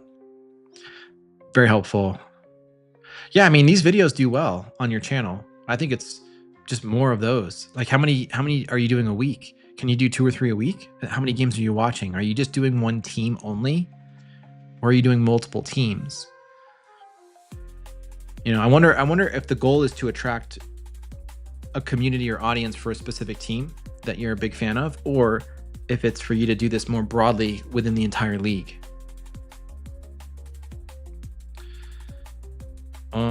Big Mayo, you just got laid off. Oh my gosh, sorry, man. That's too bad.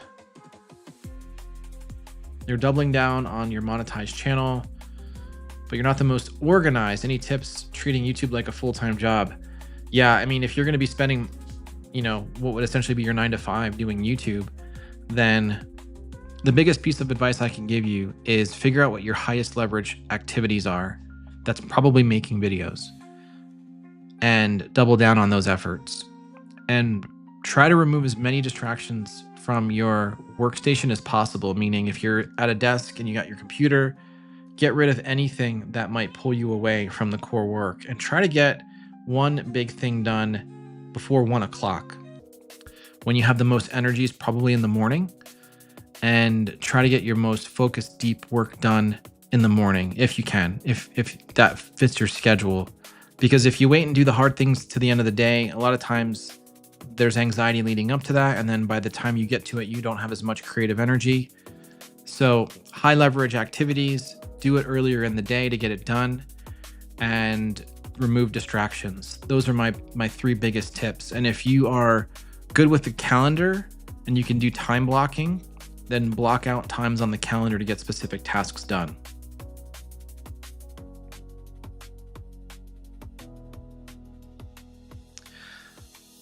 But yeah, I'm sorry to hear that, Big Mayo, but hopefully this is a blessing in a disguise where you now have more time to do YouTube, and you can actually work towards your financial goals through YouTube.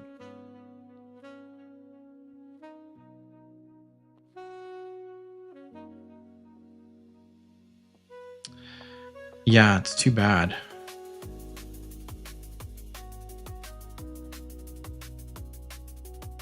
Yeah, Pensman, no worries, man. Thanks for the questions. Thanks for hanging out.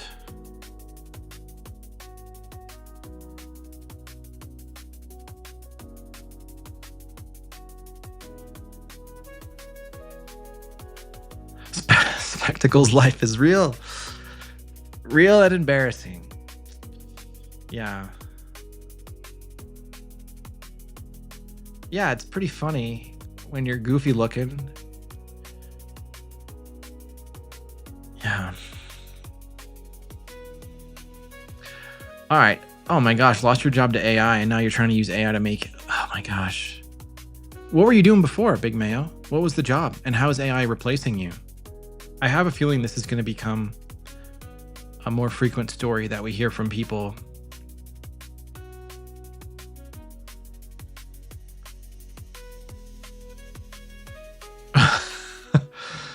Oh my gosh, just told the wife that as a distraction she'll have to leave. She did not agree.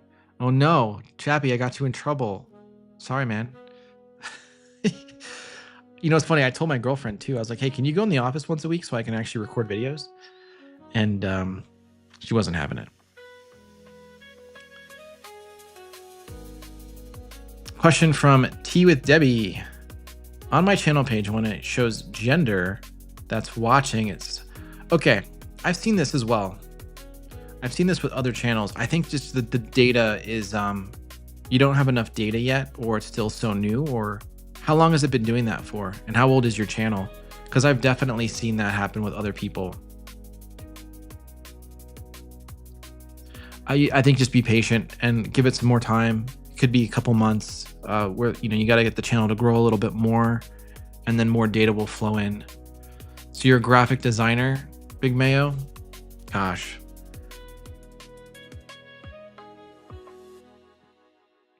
Is that something you can do out on your own, like separate from your YouTube channel? I'm wondering.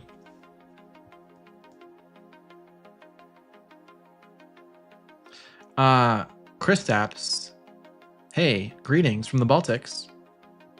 AI is going to be the biggest flop in tech? Tell me more. I want to know more.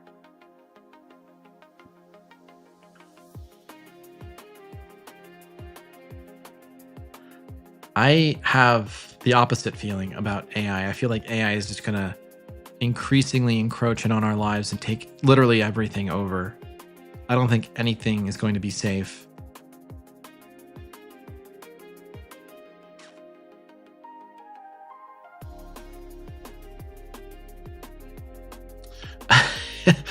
Oh my gosh, Steve. Now I need to record my videos in the woods or in the garage. Yeah. Yeah, Big Mayo, here's a question. What about a thumbnail designer? Is that something you could do? Because, I mean, maybe there's work there where you could help newer folks with thumbnails. I know you don't have any long form videos on your channel, but maybe something to think about.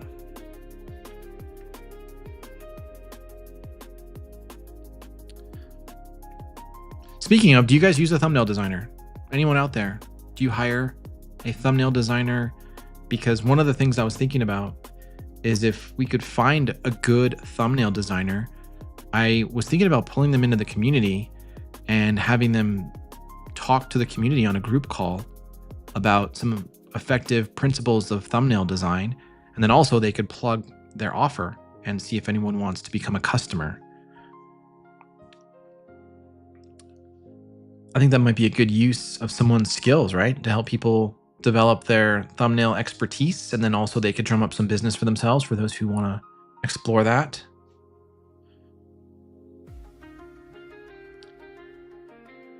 We got the Salu Chronicles. I hope I'm saying your name right. It's good to meet you. I don't think we met before. I'm a new creator and facing some problems. This is the number of subscribers on YouTube Studio is lower than what I counted on YouTube app by clicking see your subscribers. Why? Well, there are differences in the data. Oftentimes there's delays. So some screens don't update in real time and others might be a day or two behind. So I wouldn't worry about the discrepancies. I would just go with whatever the higher number is. Just know that there are delays in the YouTube Studio across a lot of different metrics.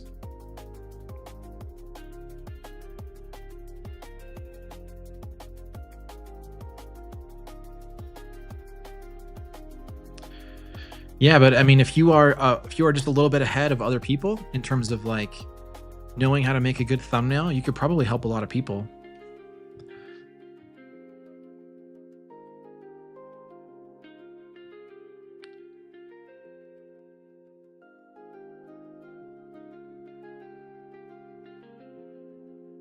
So, because Rachel asked or opted in earlier, let me just show you guys really quickly some of the things that I've been working on. And this is just more general business building activity for anyone out there who's trying to make money from YouTube and you're looking to build an email list or you're looking to sell a product.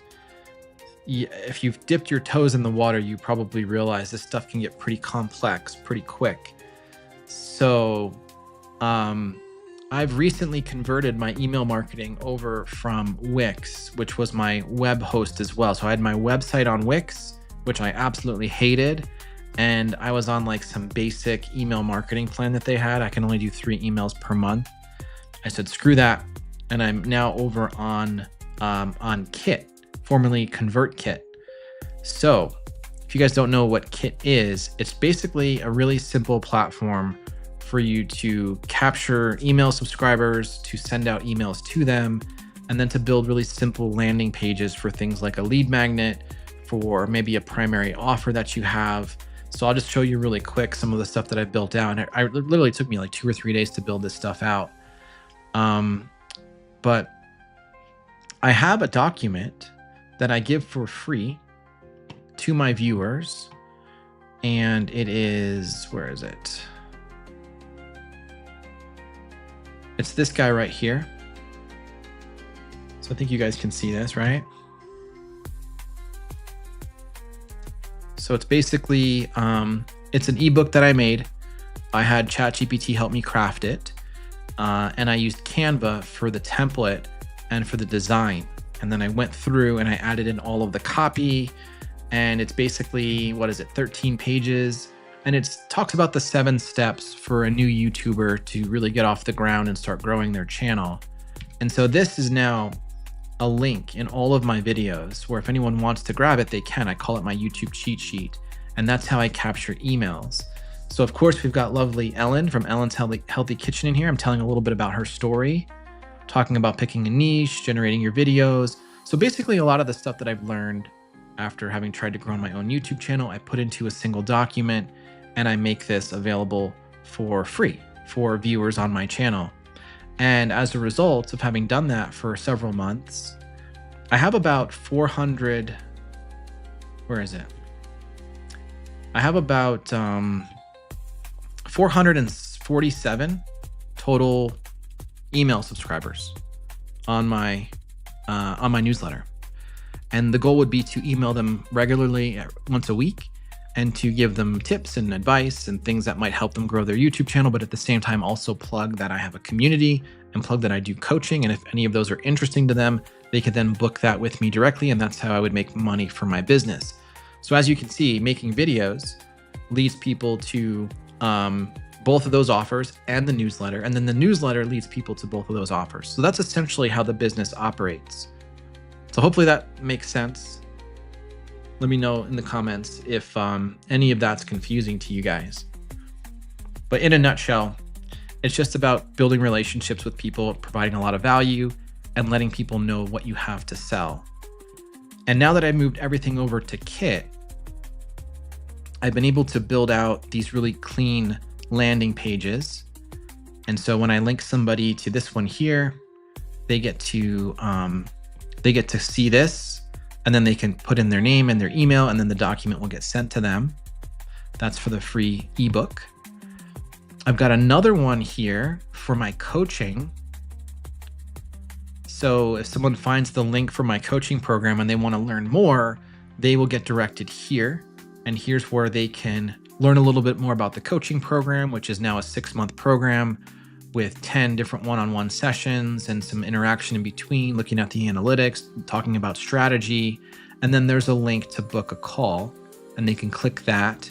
Now, when they click the link, there's a little bit more vetting involved, because previously I was getting a lot of calls booked on my calendar for people that didn't have any interest in doing coaching. They just wanted to ask questions, and that's fine. I was happy to help those people out. But now I don't have as much time on my hands, so I have to be really selective about who I meet with. So when someone wants to book a call for coaching, they have to fill out this application, which now lives in Calendly. And Calendly is the platform that does all of my calendar bookings. So there's a series of questions in here, and depending on how they answer, they'll either be rejected or they'll be given the link to book a call with me. So this is a bit of a pre-sales filter, if you will. Once they get on my calendar, then I meet with them over a Google Meet, and we talk about their goals and what they're working on, and we just talk about the program and if I think I can be helpful for them, and vice versa. So that is my main offer, is the coaching program, one-on-one coaching. The second thing that I'm working on, and some of you might already know this, is my community. And we're in a transition moment right now where I'm migrating away from a free community where pretty much anybody can join over to a private membership where we're going to have a small group of people. I'm going to cap it at maybe 150 to 250 members, because I don't want it to get too big, because I don't want it to be diluted and too noisy and too unwieldy for people to use. So I'm going to keep it intentionally small, and I want to do a lot more activity in there with challenges, themes, and just more engagement and interaction. So that's why I needed to stay small. But as a result, I'm going to be charging for access to it. So here's my landing page for the community. If anyone's interested, they would click the link. They would see this landing page. They could read through it. And if it sounds like it's a good fit for them, then they can sign up for it. Right now, though, we're not accepting any new members until September. So right now, they can join the wait list. And then in Kit, I get to see all the people that have signed up for the wait list. And then what will happen is the days leading up to the relaunch of the community, I will email the people on the wait list to let them know, hey, if you want to sign up, here are some of the perks and benefits. And that might help them to want to sign up if they think it's a good fit for them. So that will then become a one-time fee that I would collect, or it'll be a monthly reoccurring fee if they want to do monthly.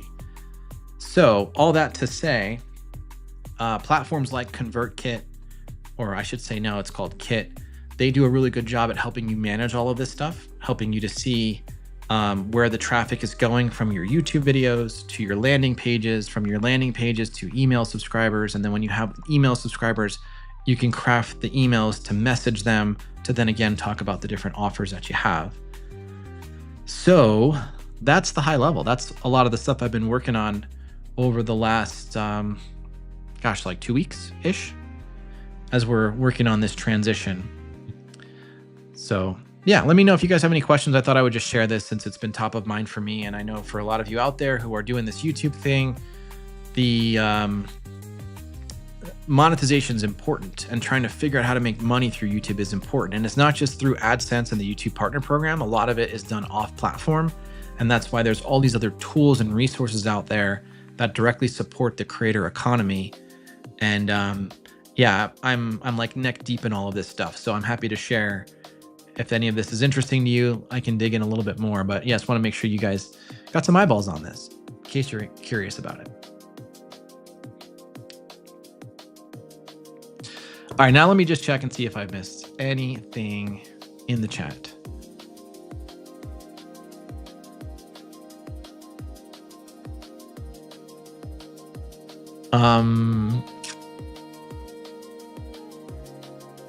Johans, am I saying that right? Greetings from Mexico. Welcome.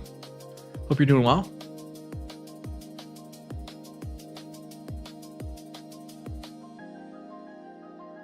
Another question from Spin the Compass. How important do you think it is to have your face in the thumbnail? I've heard that the positive emotion and it clear persuades YouTube to push the content more. Okay, so I think in general, faces, people are attracted to faces. They're attracted to emotive faces. So it's good to have a face in a thumbnail with an expression. However, if you are making content that is maybe about a theme park,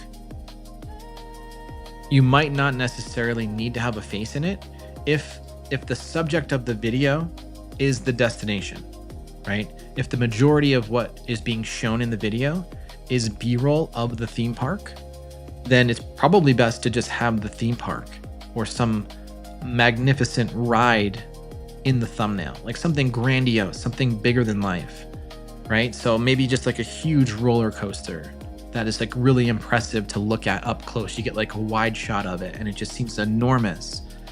Something like that would grab people's attention. You don't necessarily need to have a face. Now, if you do a lot of talking head videos like I do, then having a face is important because I don't have anything interesting in my background to show in the thumbnail. That's why having a face is important. So it just depends on your content, and if you can paint the picture of what the viewer should expect when they watch the video in the thumbnail, then that's all the better. So I hope that's helpful.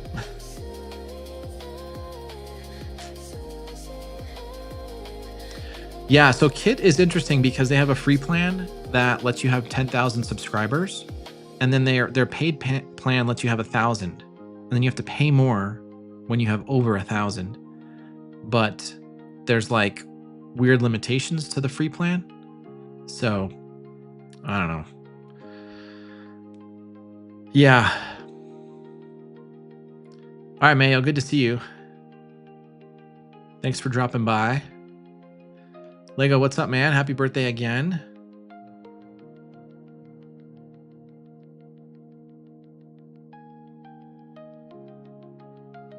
Yeah, one step ahead. Just be one step ahead and you can make money. You can help people. People appreciate people who are just a little bit ahead of them.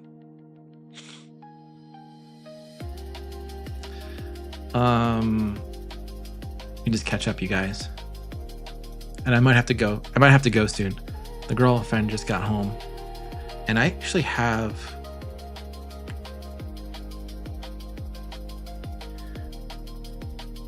I got a client call coming up in a half hour too. I'm just looking for questions. Okay, Chappie's asking, will I sing happy birthday to Lego? And the answer is no, I will not sing happy birthday to Lego. Lego, I love you, but I will not sing happy birthday to Lego. Maybe there's like a funny happy birthday. Is there like a funny happy birthday meme? I don't know. I was gonna find a video to play for him.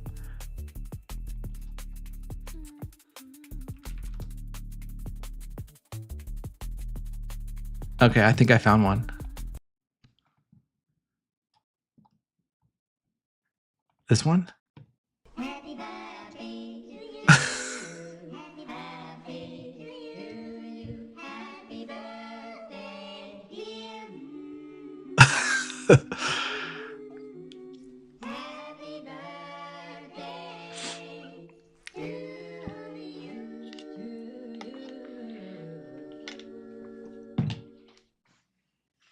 Okay, Lego, I need to ask you a question. Do you have any Legos like this at all? Because this is what I had growing up. These were the kinds of Legos that I grew up with. This little guy up in the front, where is it? This thing. We like legit had this thing. I mean, I never like actually built it the right way, but like this is the kind of Legos we had growing up. The real super basic stuff with like the spaceman, the rockets. Oh my gosh, this is like a throwback. This is classic Lego stuff. I'm wondering if you have any of these. Well, that's as close as you're gonna get to me singing you a happy birthday song. But Chappie, thank you for the question.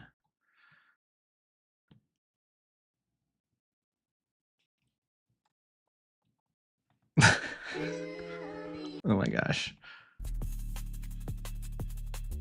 You guys are funny. We got a question from Kenyi. Do you think this niche overlap? Do you think this niches overlap and can be in the same channel? Japanese countryside life, do-it-yourself renovations of a Kia house, Japanese way of living, self-development area. Okay, on its face, I would say no. However, I don't know enough about either of those, or I should say all three of those, to say one way or the other. But my initial instinct says no. Japanese countryside life by itself sounds like it could be its own niche. And then DIY renovations could be its own niche. Now, maybe there's a lot of overlap between countryside life and DIY renovations. I think you could probably do something there.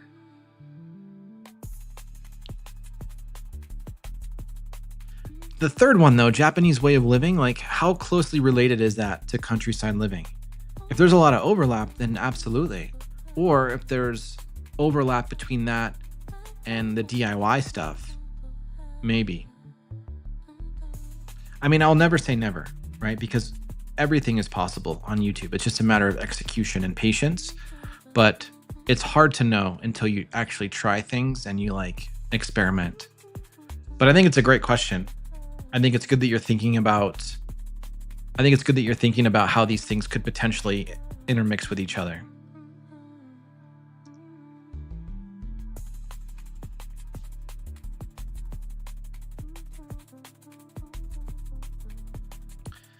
Let me grab one more question here, or maybe two. So are shorts a good idea, or are they in the end attracting viewers which are not so interested in long format videos? My sense of it is yes. Shorts viewers and long form videos are different people generally. There's certainly going to be overlap. However, I think more generally, shorts viewers are less interested in long form content and vice versa. So I don't know. I think it's tough to try to do both and try and build a following where they cross pollinate. I just don't think it's not very easily done. And I personally don't like shorts. I don't watch them. I think they're bad for society. That's just my humble take on that topic. So I don't make them. I don't pay attention to them. I don't support creators whose primary goals are to do shorts. I think there's a place for them, but I don't think they're a necessary element to be successful on YouTube. I think sometimes they're a little misleading because people will get subscribers or a lot of views from shorts, but they don't do anything. There's no trust built.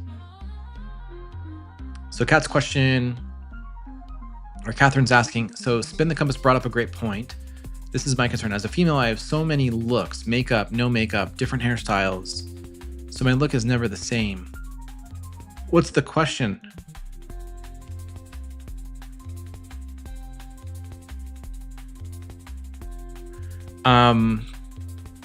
Yeah, I don't know if that's a bad thing.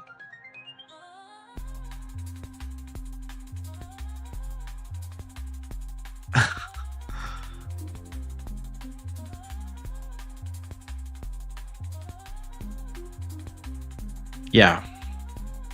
Yeah, Chappie's right. I think they're for straight entertainment. Not really for community building. They're not really for building trust. They're not really there for trying to sell a product.